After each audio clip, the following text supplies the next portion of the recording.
Jadi maksud dan tujuan kita bentuk komite ini untuk membantu semua gubernur dan semua bupati, khusus untuk Papua. Kita harus percepat pembangunan di Papua di semua bidang. Yang namanya pembangunan tidak boleh lagi Jawa sentris.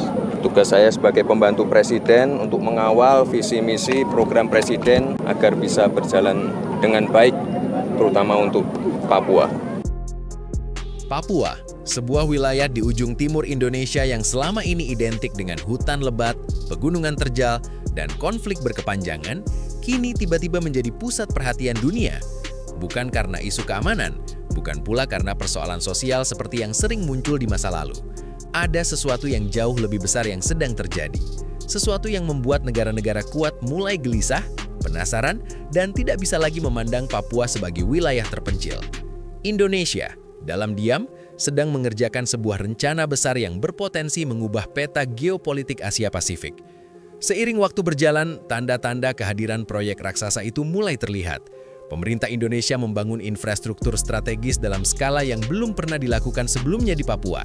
Australia yang secara geografis paling dekat dengan Papua menunjukkan kegelisahan paling awal.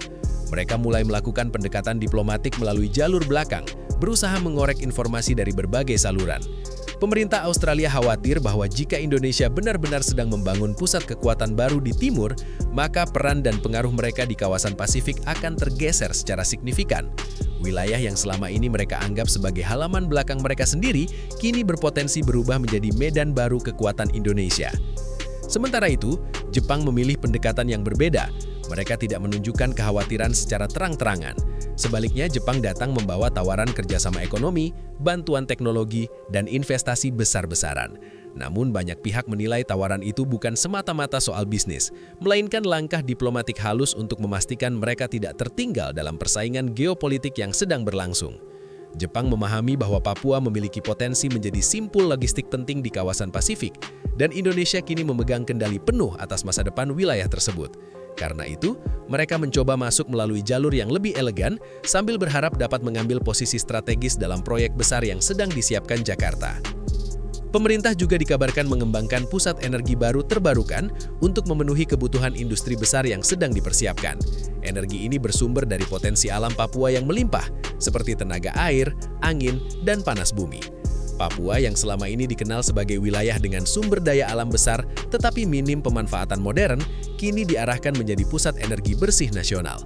Energi inilah yang akan menopang kawasan industri baru, pusat pengolahan mineral, serta aktivitas logistik berskala internasional.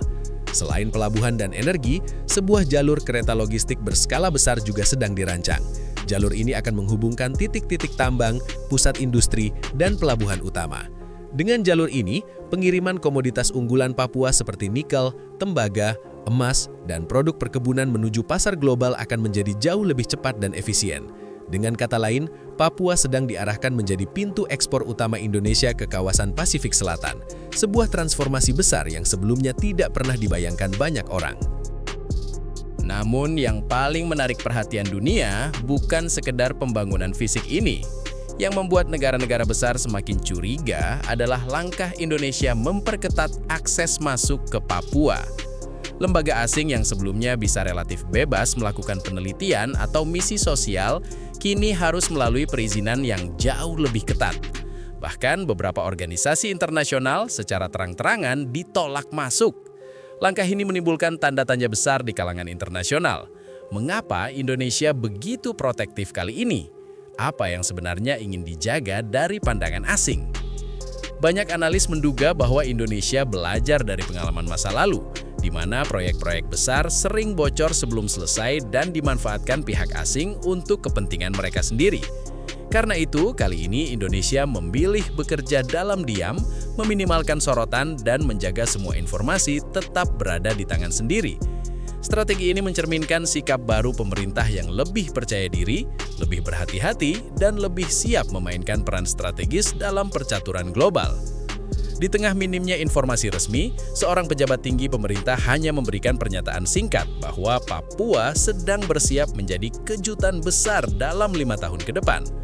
Tanpa penjelasan detail, satu kalimat itu saja sudah cukup untuk membuat negara-negara besar memantau terus perkembangan Papua.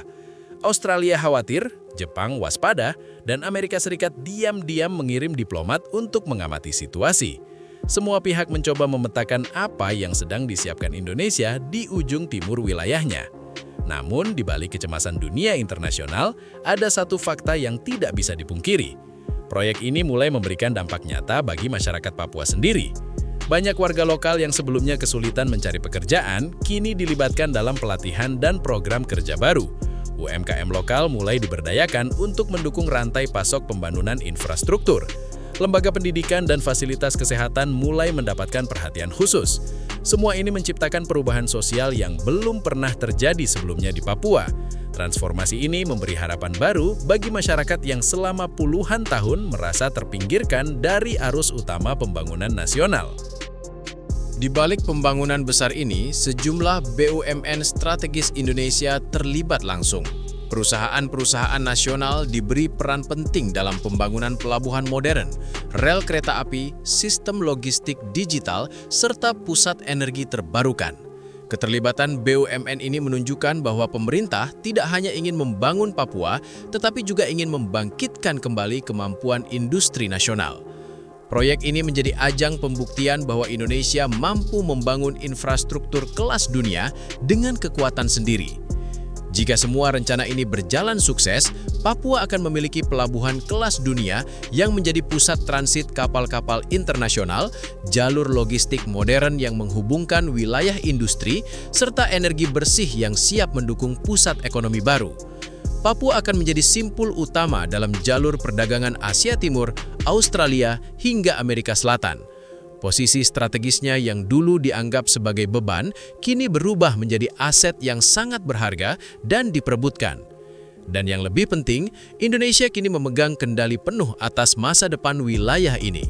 Negara-negara asing boleh saja gelisah dan penasaran, tetapi Indonesia memilih untuk tidak menjelaskan banyak hal. Semua dilakukan secara terarah, pelan, tetapi pasti. Transformasi Papua telah dimulai. Bukan lagi sekedar daerah tertinggal, tetapi pusat kekayaan baru, pintu ekspor nasional, dan calon titik strategis yang sangat penting di kawasan Asia Pasifik. Dalam 5 tahun ke depan, jika semua berjalan sesuai rencana, dunia akan melihat Papua dalam wajah yang sama sekali berbeda. Dari wilayah yang selama ini dipandang sebelah mata, menjadi pusat pembangunan teknologi, energi bersih, dan kekuatan ekonomi baru Indonesia. Dunia mungkin panik, negara-negara besar mungkin resah, tetapi satu hal pasti, Indonesia telah mengambil alih penuh masa depan Papua, dan dunia kini tidak punya pilihan selain memperhatikannya.